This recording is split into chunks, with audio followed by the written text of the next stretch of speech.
एक गांव में शिंदे सुशीला नाम के बूढ़े दंपति हुआ करते थे।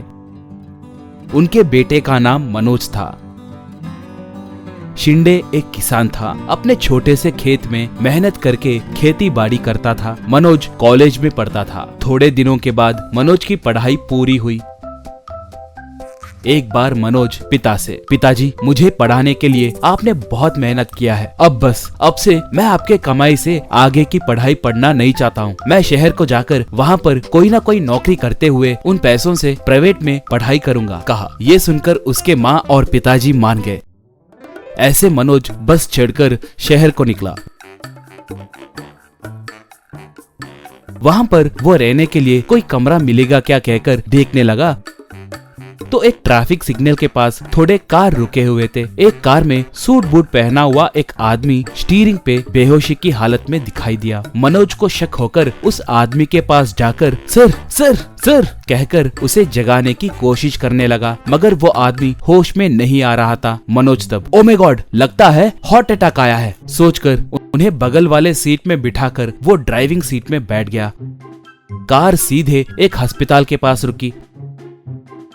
ऐसे उस आदमी को सही समय पे सही इलाज मिलने से वो जिंदा बच गया। मनोज उस आदमी के फोन को लेकर उसमें रहने वाले फोन नंबरों को कॉल करके उनके बारे में बताया। ऐसे उस आदमी की पत्नी और रिश्तेदार सब उस हॉस्पिटल के पास पहुँचे। थोड़ी देर के बाद वो आदमी होश में आया। डॉक्टर ने उस आदमी को मनोज के बारे में बताया। वो तब बेटा तुम कौन हो, सही समय पे आकर मेरी जान बचाए, तुम्हें बहुत धन्यवाद, कहा। उसकी पत्नी तब हाँ बेटा, अगर तुम ना होते तो क्या होता, ये सोचकर ही डर लग रहा है, बोली। मनोज उसके बारे में उन्हें बताया। वो आदमी तब उससे मेरा नाम कपाड़िया है, ये मेरी पत्नी देवी है, मैं Kapadia chain of dhaba and restaurant का मालिक हूँ। तुम्हें मेरे रेस्टोरेंट में अच्छी नौकरी दूंगा, रहने के लिए एक अच्छा घर भी दूंगा, तुम अच्छे से पढ़कर जिंदगी में आगे बढ़ो, कहा। देवी तब बेटा पहले हमारे घर को आकर हमारा आतिथ्य स्वीकार करो, बोली। मनोज दोनों को नमस्कार किया। ऐसे मनोज उनके घर में उनके साथ भोजन किया।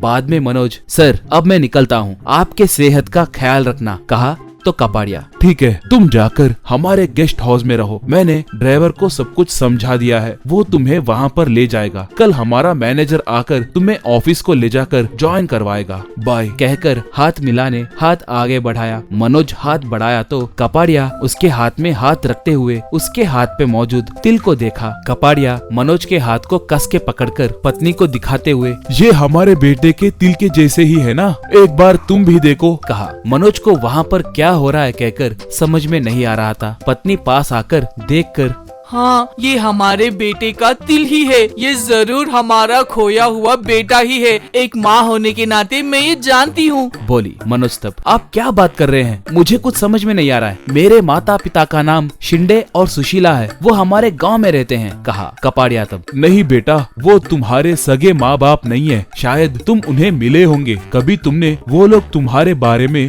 बात करते हुए सुना क्या, अच्छे से याद करो, कहा। मनोज याद करते हुए हाँ मैं उन्हें बचपन में कहीं मिला हूँ कहकर बात करने लगे तो मैंने सुना था, वही बात उनसे पूछे तो मैंने गलत सुना है कहकर ऐसे फिर एक बार मत पूछना है कहकर मुझे बोले थे, उसके बाद मैं भी वो बात भूल गया, कहा। देवी तब मैंने कहा था ना, यानी तुम हमारे बेटे ही हो, हमारा महेश बाबू हो तुम, कहकर उसे पकड़कर रोने लगी। कपाड़िया भी उसे गले लगाकर बेटा महेश, लगता है वो भले लोग हैं, तुम मिले हो कहकर बोले तो तुम दुखी हो गए कहकर तुमसे बोले बिना ही रह गए। अब इस उम्र में उनके दिल को दुखाना भी हमें पसंद नहीं है, मगर तुम ही हमारे बेटे हो कहकर पता चलने से हमारे दिल को अच्छा लगा। ये पूरी जायदाद तुम्हें सौंपकर मैं आराम करूंगा, तुम मेरे कहे जैसे करो, कहकर क्या करना है बताया। मनोज ठीक है कहकर अगले दिन वो एक नए कार में गाँव को निकला। घर को आकर माँ, पिताजी मुझे एक अच्छी नौकरी मिली है, कंपनी कार में ले जाकर आपको अच्छा खाना खिलाऊंगा, मेरे साथ आइए, कहा। ऐसे वो उन दोनों को चढ़ाकर नए कार में कपाड़िया के ढाबे को ले गया। वहाँ पर वो सब मिलकर अच्छा भोजन किए। मनोज तब पिताजी इस कार को मैंने आपके लिए ही खरीदा है, अब से ये कार आपकी ही है, कहकर जो भी था वो सब उन्हें बताए। इतने में कपाड़िया और देवी भी वहाँ पर आए। शिंदे तब, हाँ बेटा, कपाड़िया साहब सच कह रहे हैं। तुम हमें बचपन में एक शहर में मिले थे। हमें बच्चे नहीं थे, इसलिए तुम्हें भगवान का वरदान समझकर हमने पाला। कहा तो सुशीला, ये बात अगर तुमसे कहे तो तुम दुखी होगे कहकर तुमसे बताया नहीं, हमें माफ करो बेटा। बोली। मनोज तब, माँ आप मुझसे माफी क्यों मांग रहे हो? आप हमेशा मेरे माता पिता ही रहेंगे। कपाड़िया जी मुझ पे प्यार से मुझे अपने जायदाद का वारिस घोषित किए। अब से आप भी मेरे साथ ही रह सकते हैं। कहा। ये सुनकर वो सब बहुत खुश हुए।